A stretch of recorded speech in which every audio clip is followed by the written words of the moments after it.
Ours is 62%. Ours would be extremely low because we are equipment. Infrastructure. Part of the equipment is. So therefore our cost of each software engineer or senior software engineer, etc., is very, very high on that. So you sorry?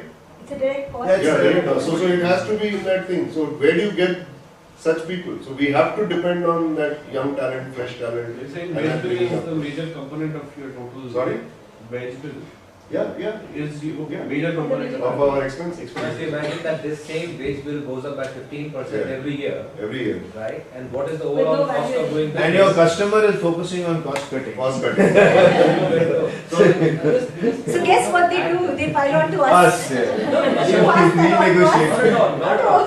You're doing a lot of good things like you said, coming to the government to reduce tax and stuff. I was listening very, very hard when you said that. Just to add to what Inder was saying just now. Imagine a situation where you have an ERA certified telecom professional, let's say in 3G space, and all of us trust it so much, blindfolded we say, good to hire. Right? We are looking for that kind of intervention. You will have, I'm not sure how many senior level people we will be able to source, let's say every year from abroad to come to India. But your large chunk of population, the large volume you will be trained for. But definitely I think that is the way forward, where people can just trust one particular source and say if it is ERA certified telecom professional, hire, eyes blindfold. But that's for a particular space. Now, if you talk about, I wanted to check about it, you talk about middle and senior management, which is where a lot of the recruitment actually happens. So, through us actually happens. Junior management is a few and freshers is virtually nil. So, if you're talking about middle and senior level management, what kind of strategies do you have in terms of sourcing? Well, you said broadly hired from overseas, but how does that translate? How do you make that happen? And how do we look at that? Yes, we do something which probably is not known to many people right now. It's just building on what Inder was saying or Ashish was saying. We realized this trouble when we went to our line organization and say, hire freshers, and they only know C++, which is no good for me to, because the time I have to invest in, the effort which has to go in to make a person ready and productive. 6 months have gone by, and then you come and start knocking on my door saying, where is the availability, where are people, blah, blah, blah, blah, blah. So that's a big hindrance when you accept people at junior level. You look at this industry today, how many organizations are doing structured investments in freshers or building talent from scratch, from colleges?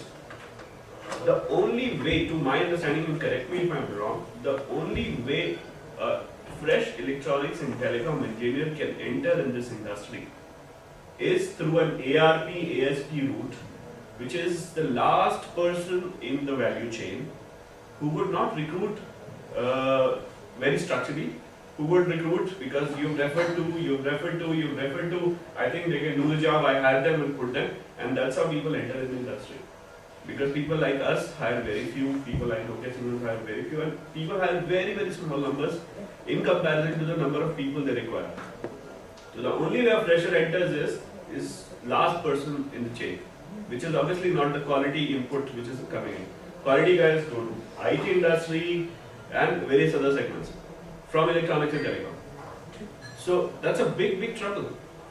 So once we realized that, and we realized it last year and said, okay, let's plan and do some kind of structured investment. And to overcome what we're saying is we tied up with 12 universities in the country. And we said, okay, from your electronics and telecom student batch, we will take some students and we will train them while they're in colleges. So we give them access to web-based training programs which any Ericsson employee can undergo, and we gave them access rights to undergo those programs. We also went to the college and did some structured lectures on some of the given topics, and this is the content of the induction training, which is 4 or 5 week training program. Once freshers come in, they undergo this program. We actually cut this piece out and started giving it to some students identified before they enter in the industry itself. They are in the college, and without any commitment of they being part of the action. Because if they don't work for us, they will work for somewhere wherein they would have some basic. So this is our way of giving back to the industry and developing talent from the scratch. So right now there are 300 students of electronics and telecom in various universities which are undergoing a program like this. And idea is, if we pick up people from that group of people, they've already got at least 50% of the technical training content which we would have invested in when they would have joined us. So this training is in bursts. Perfect. I mean, that's the way to go. And we work with these 12 universities to upgrade their electronics and telecom curriculum, actually looking at what industry needs. Because curriculum is, defined by universities, I don't know when. 1927. So now we're working with the universities. Thanks to this new structure, a lot of deemed universities, they have freedom to play with syllabus and fine tune and make it industry ready. So we're working with 12 universities to even